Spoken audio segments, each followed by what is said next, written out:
राष्ट्रिय स्वतन्त्र पार्टीका सभापति रवि लामिछाने, जसले अहिले सहकारी ठग भनेर नाम दिएका छन् नेपाली जनताहरूले। आजको नेपाली राजनीतिमा सबैभन्दा धेरै चर्चा, बहस र अपेक्षा बोकेको नाम हो राष्ट्रिय स्वतन्त्र पार्टी।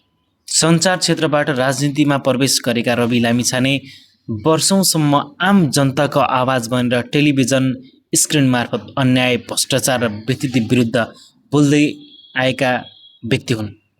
उहाँको कार्यक्रमले थुप्रै पीडितले न्याय पाए, थुप्रै शक्तिशालीहरू जनता सामु जवाबदेही बने।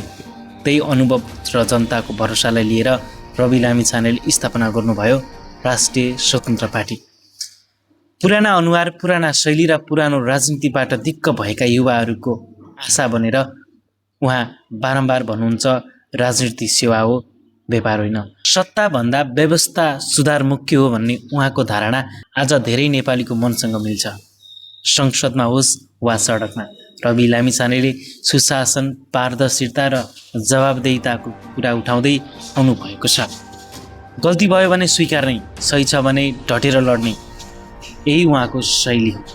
समर्थक धेरै छन्, आलोचक पनि कम छैनन्, तर एउटा कुरा सबैले मान्नै पर्छ, रवि लामिछानेले नेपाली राजनीतिमा नयाँ बहस, नयाँ ऊर्जा र नयाँ आशा जन्माएको छ।